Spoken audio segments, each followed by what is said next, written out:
Let's get on a school bus. I'll be the first person on that damn bus to protest. Tonight, First Nation leaders gather in Winnipeg to discuss the backlog of Jordan's principal cases. There's a huge strain on those lift stations.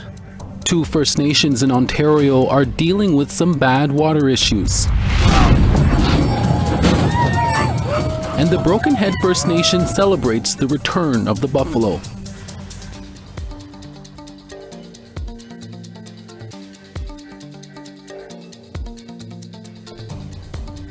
Good evening, I'm Krista Nachkate. Welcome to APTN National News. Thank you for joining us. A man who works with Indigenous inmates at the Stony Mountain Penitentiary is speaking out this week, calling for an end to the Phoenix pay system. He says he has been basically working for free and hasn't received a full paycheck for more than 3 months, leaving him and his family in a very difficult position right before Christmas. Here's that story. And the Phoenix pay system really needs to go. Yeah, it was poorly thought out, in my opinion. After a 2-year recovery from long-term COVID, Wayne Robillard was looking forward to coming back to work this past fall at the Stony Mountain Institution north of Winnipeg. However, since September, he hasn't received a single correct paycheck and says he's out more than $6,000. That's a huge chunk for anyone to pocket, to be able to say, hey, I'm just going to continue on dealing with this and knowing that I'm owed that much money when I could go find employment somewhere else and not have to worry about it, especially during the holiday season. This has caused an incredible amount of stress for myself and my family and my daughter. Thankfully, his wife's income has kept them going, along with a September emergency advance. But they have had to use all of their savings just to cover the mortgage, and they still have numerous unpaid bills, among other things. Because I sat on this side of the table with an empty plate while my daughters ate. I'm from Fisher River, so when they bring the Christmas hampers, and I've never really participated in that because I never really felt that I was in that pool where I had that need and I never wanted to take food or the ability for someone to get food out of someone else's hand. So I've never gone for that. This year I went and picked up my hamper to make sure that my family had food over the holidays, you know. In a statement to APTN News, a spokesperson with Public Service and Procurement Canada could not speak specifically to Robillard's case due to the Privacy Act, but said, "It is unacceptable for Government of Canada employees and former employees to face pay issues, including not receiving any pay at all. Employees deserve to get paid correctly and in a timely manner, and we recognize that anything less is unacceptable." Public Service and Procurement says the federal government has put in measures to try and mitigate pay issues impacting employees, including emergency salary advances to support employees who are facing pay problems. But Robillard says that has yet to happen for him and his family. Food or gas or Christmas presents for your daughter or things like that, you know, like you shouldn't have to ever really worry about going without when you work for the federal government, especially when they're told many times that, get a government job, get a good pension and all that stuff, great benefits. Well, this so far is now affecting my pay and my benefits. According to the federal government, the cost to fix the Phoenix pay system backlog is so far at $3.5 billion. And since October 2024, there are more than 408,000 unresolved Phoenix pay issue cases. 209,000 federal employees are still waiting. We take this job to be financially stable, and this has provided me with nothing but financial instability since returning to work. About 200 people from the Kasheshawan First Nation in Northern Ontario are being evacuated to Thunder Bay this week due to water treatment plant issues that don't seem to be going away anytime soon. Organizers say the evacuees are expected to stay in Thunder Bay for about 2 weeks until repairs can be made to the water treatment plant there. Thunder Bay Mayor Ken Boshkoff said in a statement, the city is happy to extend their support and solidarity to the Kasheshawan community during this challenging time and are committed to providing a safe and welcoming environment. Kasheshawan is located on the James Bay coast in Northern Ontario. The Martin Falls First Nation in North Central Ontario, a community that has been under a boil water advisory for almost 2 decades, has called a state of emergency this week following a recent wastewater spill and ongoing water treatment and drinking water issues. Chief Bruce Achni-Painiscum called the state of emergency on Monday after the wastewater lift system broke down Friday, releasing raw sewage into the Albany River. The chief says the band needs a modern water treatment plant facility to support the population. He says Indigenous Services Canada knows about the situation but appears to be ignoring the band's concerns. Chief Achni-Painiscum says the department has also cut funding for bottled water in 2022, leaving Martin Falls to pay for it themselves. The First Nation is part of an $8 billion safe water class action settlement against the feds, but no major steps have been made since it was settled in 2021. Our community is growing. We've since 1996 we've almost doubled in size, and there's a huge strain on those lift stations. But it's more than just the lift stations, it's more than just the apparatus and a short-term fix. This is a systemic problem. That's a systemic issue that's happening on not only on my community but other communities that I see in the news. These are systemic issues that we're underfunded. APTN News has reached out to Indigenous Services Minister Patty Hajdu for comment, but did not receive a statement by airtime. A man has been charged after remains believed to belong to a First Nation woman were found in Thunder Bay over the weekend. On Saturday afternoon, members of the Thunder Bay Police Service found a deceased woman in the city. On Wednesday, 24-year-old Levi Michael Lawson was charged with indignity to a human body. Thunder Bay police are not publicly releasing the identity of the woman. However, the Anishinaabe Aski Nation says the remains belong to 42-year-old Deborah Anishinaabe of the Sandy Lake First Nation. She was last seen in Thunder Bay on December 5th. In a Wednesday news release, Anishinaabe Aski Nation said they're waiting the results of the investigation while supporting Anishinabe's family. We're always looking for your feedback or story ideas. Here's how you can continue the conversation with us. If you have a story you want to share, send us an email to news@aptn.ca. To read and watch our stories, you can go to www.aptnnews.ca. And you can also find us online on your favorite social media sites, including TikTok, YouTube, LinkedIn, and X. Follow APTN News to join the conversation and see our latest stories. First Nation leaders in Manitoba once again rang the alarm today over Jordan's Principle. Earlier this month, Indigenous Services Canada said there was a backlog of 140,000 Jordan's Principle claims and admitted they had no timeline of when that would be cleared. Manitoba has one of the highest number of backlogs with more than 25,000 claims waiting to be processed. The Assembly of Manitoba Chiefs held a special meeting on Jordan's Principle and child welfare. Frustration spilled out during the hours-long gathering. Chiefs said children back home are suffering and something needs to be done to address the underfunding of Jordan's Principle, but also to address those abusing the program. They said they need to come together with a unified voice and plan of action. An official with Indigenous Services Canada said more than $600 million have been paid out this year in Jordan's Principle claims. Leaders are also looking to be reimbursed for the money they paid out while waiting for decisions on claims to be made.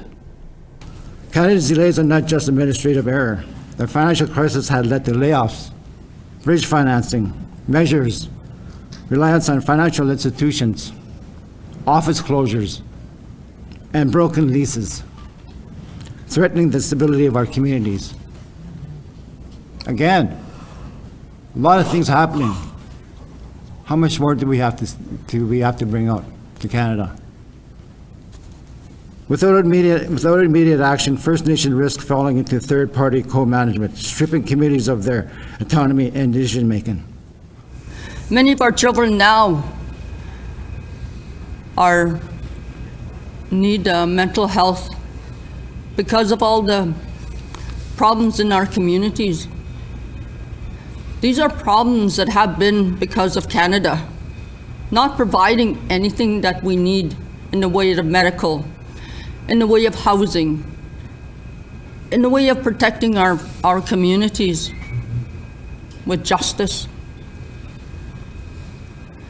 We are here today to protect our children from harm.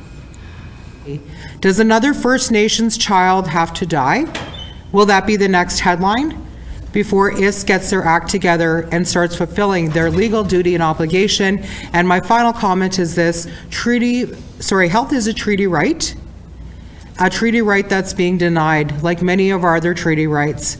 And yet, once again, we are the poorest of the poor, living in fourth world conditions, while the rest of Canada enjoys the benefit of our lands and resources. A Northern Ontario college is working with an Indigenous community in Costa Rica to preserve their language.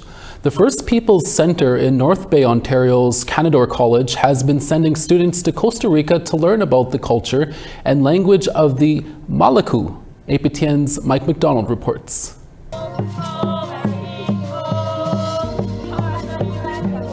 Over the last couple of years, small groups of Canadore College students have been participating in an immersion program with the Malaku, with the overall goal of helping them to preserve their language. It began with direct translations between the first group of students that went down to Costa Rica a few years ago, but they relied on tour guides to help translate. Something better was needed. It worked very, very well, but that's where the conversation went to, how can we use technology? Malaku's people do use technology. The language in certain slivers exists on the internet. It exists in different places. They're using it in the schools.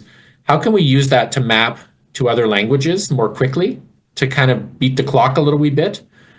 And then how can we use that so that translation can happen in real time? And time is an important consideration given the rapid decline in the number of Malaku speakers.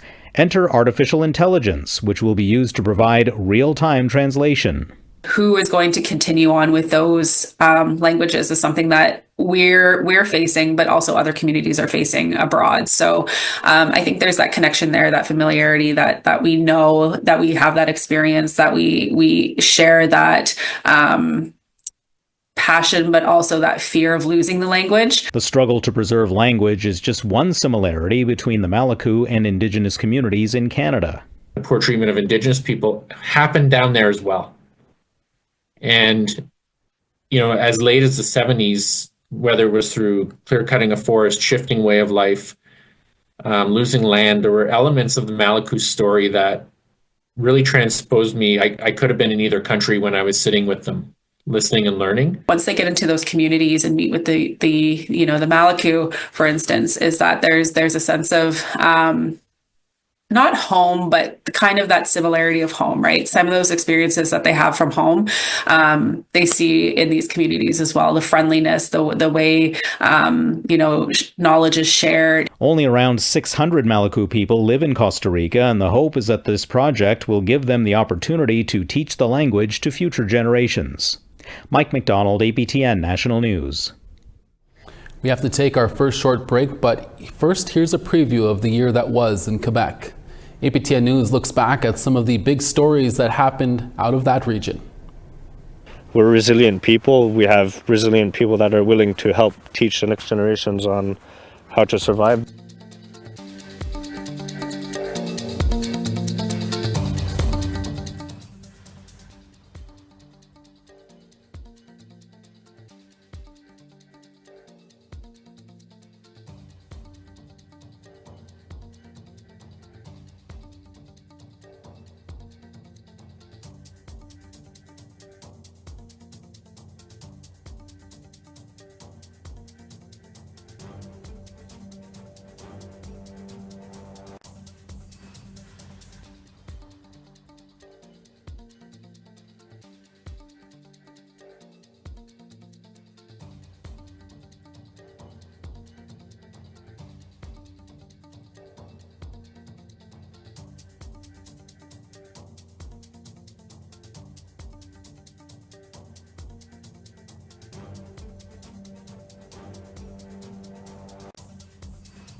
Welcome back. Parliament has adjourned for the holiday season with Prime Minister Justin Trudeau's minority government mired in turmoil.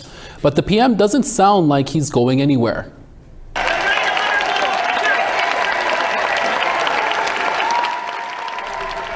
Trudeau spoke at the Liberal holiday party last night. He put on a brave face despite growing calls for him to resign. Sources tell CTV News that up to 60 MPs, about a third of caucus, want him to step down. Trudeau had this to say to his caucus. Like most families, sometimes we have fights around the holidays. But of course, like most families, we find our way through it. Trudeau's former finance minister, Chrystia Freeland, was also at the holiday party. Sources say Trudeau told Freeland over Zoom last week that she was being replaced as finance minister. She later resigned on Monday before releasing the fall economic update. The Prime Minister's office has not ruled out a cabinet shuffle, which could take place sometime later this week. Canada Post workers remain on the job one day after being ordered back to work, but that return to work didn't go smoothly at some processing plants. Of their own volition, other labor movements have come together to stop work happening at the PPC. Workers at the Pacific Processing Center in Richmond, British Columbia were met with solidarity lines from other unions. A similar scene unfolded at this processing facility in Halifax. And while those blockades eventually ended, the return to normal is still a long way off. It is a little bit too close to Christmas time for orders to get out on time, for customers to receive them prior to Christmas. However, this does provide some sort of respite for the business community. Service guarantees are being suspended and packages won't be accepted until Thursday. The Crown Corporation says package delays could last well into January. There were many important stories in Quebec in 2024. APTN's Savannah Craig joined our team in late October, but has covered many of the top stories in Quebec since then. Here's her recap from the last couple of months. In early November, I covered a police interaction that resulted in the shooting of two Inuk twins in the town of Salouit-Nunavik in northern Quebec. This resulted in the death of Joshua Puppygatuk and fatal injuries for Garnet Puppygatuk. This shooting led to mobilizations in Salouit and across other towns in Nunavik, demanding accountability and police reform. Justice for Joshua! Justice for twins! Justice for Garnet! Justice for twins! The protest was organized by cousins of the twins, Courtney Puppygatuk. They were always mentioned together, Joshua and Garnet, Garnet and Joshua. It's not just Joshua and just Garnet, but now it is. The protest brought a group of mothers who had lost their children to policing in Canada, including Martha Martin. No justice! No peace! Martin lost her daughter to a police shooting in 2020. Months later, her son died in police custody. How many gatherings do we need to continue coming to? Just days later, Martin approached Trudeau at the Assembly of First Nations in Ottawa. Mothers are tired of burying their children. She demanded more government action to be taken by the federal government to stop the killing of Indigenous people during interactions with police officers. I am just so hurt. Edith Wells also pleaded for more to be done to stop this systemic issue. Her son, John Wells, was killed during an interaction with police in September. Every day I wake up knowing that I'm never, ever going to see my son or talk to him. And his last words were, I don't want to die. I don't want to die. They killed my boy. In late November, the federal government gave a historic apology in Nunavik over their role in killing Inuit sled dogs between the 1950s and 1960s. I'm sorry. Please forgive us. That slaughter took away Inuits' autonomy and methods of transportation. The government also pledged $45 million to promote reconciliation efforts for Inuit and Nunavik, which includes revitalizing the sled dog population. This will benefit many, including dog mushers like TV Dupuis. We're lucky that we're resilient people. We have resilient people that are willing to help teach the next generations on how to survive. This is a big part of survival. In mid-December, I visited Gonasatage Perimeter Security. Everybody's equipped with a body cam. They respond to a variety of issues alongside provincial Sûreté du Québec officers, paramedics, and the fire department. They won't call the SQ, they'll call us. But they're just a stopgap measure because there's no Gonasatage police force and people don't trust the SQ. There's a bad taste in the mouth from, I guess, going back to 1990 with the SQ and their policing, and there's no in-between. People don't feel comfortable calling them sometimes, so they'll call us as like a mediator because we can do almost everything except police. These were the highlights of some of the stories in Quebec at the end of 2024. Savannah Craig, APTN National News, Montreal. Thank you, Savannah. We have to take our last break, but when we come back, a First Nation in Manitoba is welcoming back the buffalo. We'll tell you where next. Stay with us.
Welcome back. Time now for our photo of the day. Dorothy Ratch says she's had a regular daily visitor to her neighborhood. This buck is taking a break and Dorothy thought of us and sent in the picture to share at aptn.ca. Thank you, Dorothy, for the pic. Send all your pictures to us for the chance to be our next photo of the day. Now let's take a look at tomorrow's weather forecast. Starting on the east, rain in Halifax at 6, Charlottetown -2. Kuujjuaq -14, La Grande River -15. Partly cloudy in Val d'Or, -16, St. Jovite -6. Toronto -1, Sarnia -1. Sioux Lookout -15, Big Trout Lake -19. Puckatawagan -20, The Paw -20. Minus 15 in Princess Harbor, Dauphin, minus 16. Minus 17 in Yorkton, North Battleford, minus 17. Minus 30 in Uranium City, Stony Rapids, minus 24. Sunny and high level at minus 26, Peace River, partly cloudy at minus 24. Rain in Calgary at minus 7, Red Deer, minus 11. Campbell River 7, Kamloops 3. Dease Lake minus 18, Smithers minus 3. Dawson minus 30, Old Crow minus 32. Minus 20 in Norman Wells, Watee minus 31. Minus 33 in Fort McPherson, Colville Lake minus 21. Arviat minus 25, Whale Cove minus 25. In Iqaluit minus 27, Agulik minus 28.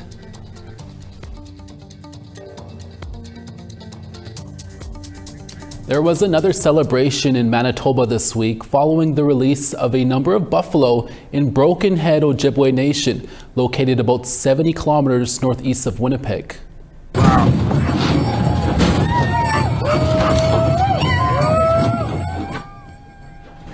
The buffalo were released on Tuesday evening in Broken Head, and they were welcomed by a drum song by the Jordan's Principal Drum Group. The buffalo were given to Broken Head from the Zakame Anishinaabe Nation located in southeast Saskatchewan.